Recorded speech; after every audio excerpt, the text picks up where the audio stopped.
अर्जुन उवाच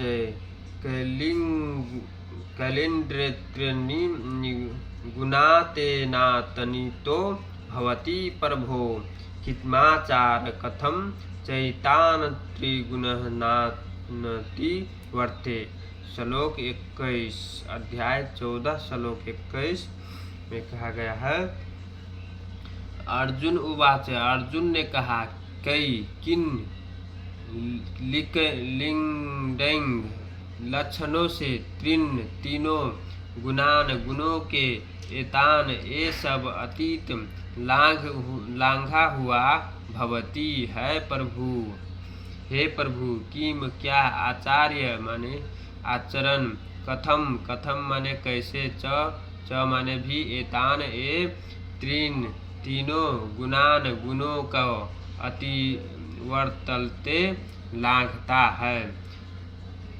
अर्जुन ने पूछा हे भगवान जो इन तीनों गुणों से परे है वह किन लक्षणों के द्वारा जाना जाता है, उसका आचरण कैसा होता है और वह प्रकृति के गुणों को किस प्रकार लांघता है। तात्पर्य इस श्लोक में अर्जुन के प्रश्न अत्यंत उपयुक्त है। वह उस पुरुष के लक्षण जानना चाहता है जिसने भौतिक गुणों का लांघ लिया है। सर्वप्रथम वह ऐसे दिव्य पुरुष के लक्षणों के विषय में जिज्ञासा करता है कि कोई कैसे समझे कि उसके प्रकृति के गुणों के प्रभाव को लांघ लिया है। उसका दूसरा प्रश्न है कि ऐसा व्यक्ति किस प्रकार रहता है और उसके कार्यकलाप क्या है, क्या वे नियमित होते हैं या अनियमित। फिर भी अर्जुन उन साधनों के विषय में पूछता है जिसे वह दिव्य स्वभाव प्रकृति प्राप्त कर सके। यह अत्यंत महत्वपूर्ण है। जब तक कोई उन प्रत्यक्ष साधनों को नहीं जानता जिसने वह सदैव दिव्य पद पर स्थित रहे हैं तब तक लक्षणों के दिखने का प्रश्न ही नहीं उठता। अतः एवं अर्जुन द्वारा पूछे गए ये सारे प्रश्न अत्यंत महत्वपूर्ण हैं और श्री भगवान उनका उत्तर देते हैं। श्री भगवान वाचे प्रकाशम च प्रवृत्तिम च मोहमेव च पांडव न देवदृष्टि सर्वप्रवृत्तानि न निवृत्तानि कांक्षति। 22 श्लोक उदासीनो गुणैर्यो न विचाल्यते गुणावर्तन्त इत्येवं यो वर्तिष्ठति नेगते। श्लोक 23 असद्मख दुख सुख स्वस्थ समलोष्टास्कमाकांच तुलसी प्रियो धीरस्तौ तुल्यनिंदात्म संस्तुति। श्लोक 24 माना परमानयोस्तुल्यो मित्रारि पक्षो सर्वारभव परित्यागी गुणातीतः स उच्यते। श्लोक 25 श्री भगवान उवाच श्री भगवान ने कहा प्रकाश च तथा प्रवृत्तिम आसक्ति च तथा मोह एवं भी पांडव हे पांडव पुत्र न देशते घृणा नहीं करता संवृत्तानि यद्यपि विकसित होने पर न निवृत्तिम न ही विकासम के करुण रुकने पर कांक्षित चाहता है। उदासीन वत निष्पेक्ष की भांति आसीन स्थित गुणों के द्वारा यह जो न कभी नहीं विचलित होता है। गुणागुण वर्तन्ते कार्यशील होते हैं। इस प्रकार जानते हुए यह जो अविस्थिति रहा जाता है, न कभी नहीं इंगते, हिलता डुलता है, समान सुख दुख तथा सुख में स्वस्थ, अपने स्थित समान रूप से लोष्ट, मिट्टी का ढेला, अवसम पत्थर का कांचन, सोना तुल्य संभाव, प्रिय अप्रिय तथा अप्रिय को धीर तुल्य समान, निंदा बुराई, आत्मा संस्तुति तथा अपनी प्रशंसा में मान माने सम्मान, अपमान तथा अपमान में तुल्य समान, मित्र अभरी स्था, शत्रु के पक्षों या दलों को सर्वत्र सबों का आरंभ, प्रयत्न उद्यम, त्याग करने वाला, गुणम अतीत, प्रकृति के गुणों से परे, स वह उच्चते कहा जाता है।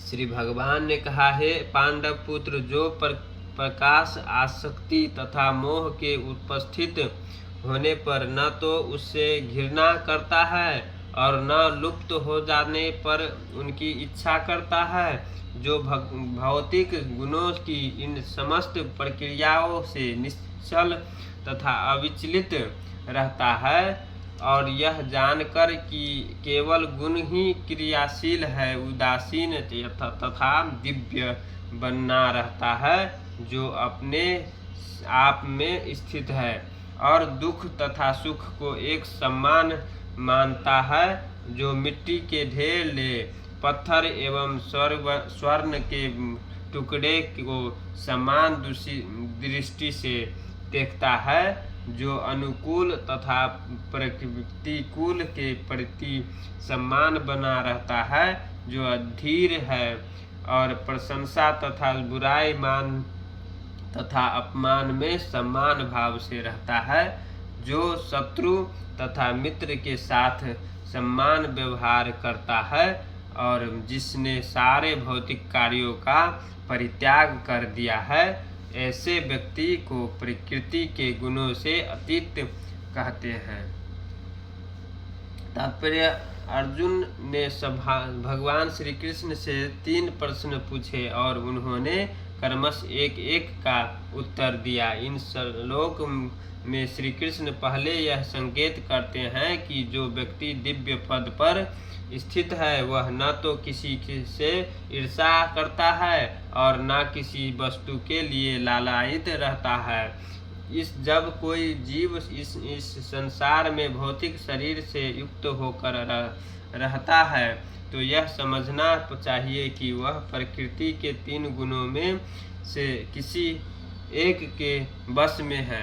जब वह इस शरीर से बाहर हो जाता है, तो वह प्रकृति के गुणों से छूट जाता है, लेकिन जब तक वह शरीर से बाहर नहीं आ जाता, तब तक उसे उदासीन रहना चाहिए। उसे श्री भगवान की भक्ति में लग जाना चाहिए, जिससे भौतिक देह से उसका ममत्व स्वतः विस्मृति हो जाए।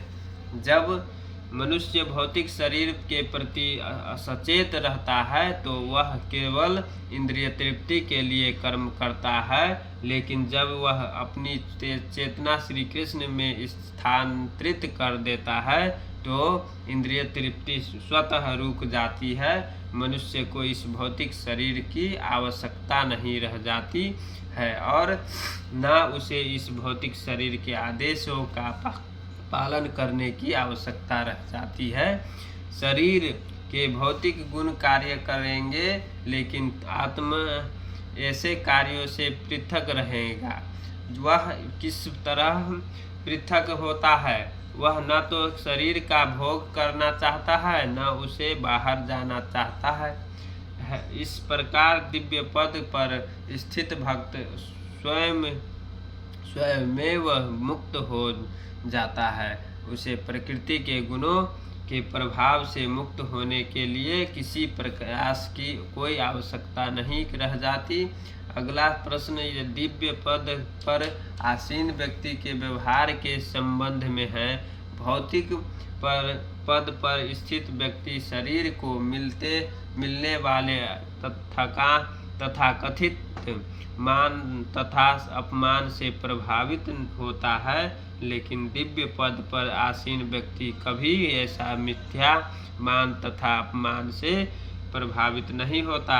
वह कृष्ण भावनामृत में रखकर अपने कर्तव्यों का पालन करता है और इसकी चिंता नहीं करता कि कोई व्यक्ति उसका सम्मान करता है या अपमान। वह उन सब बातों को स्वीकार कर लेता है जो कृष्ण भावनामृत में उसे कर्तव्य के अनुकूल है, अन्यथा उसे किसी भौतिक वस्तु की आवश्यकता नहीं रहती, चाहे वह पत्थर हो या सोना। वह प्रत्येक व्यक्ति को जो कृष्ण भावनामृत के संपादन में उसकी सहायता करता है अपना मित्र मानता है और वह अपने तथाकथित शत्रु से भी घृणा नहीं करता। वह संभाव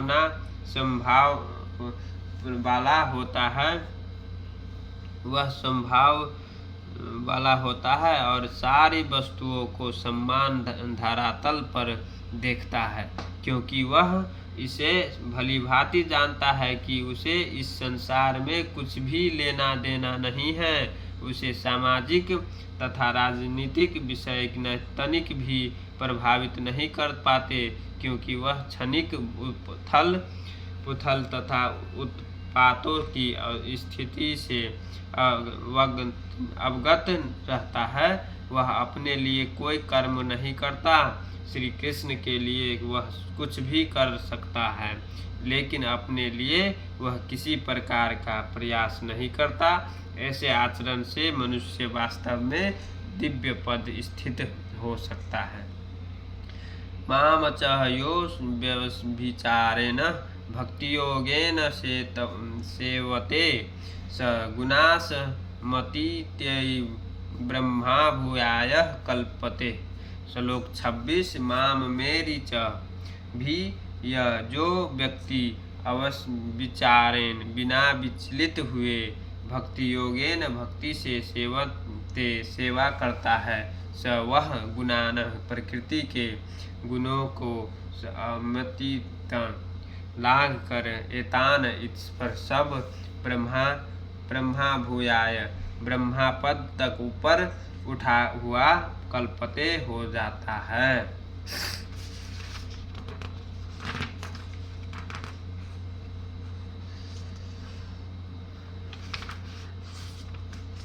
जो समस्त परिस्थितियों में अविचलित भाव से पूर्ण भक्ति में प्रवृत्ति होता है, वह तुरंत ही प्रकृति के गुणों को लांघ जाता है और इस प्रकार ब्रह्मा के स्तर तक पहुँच जाता है।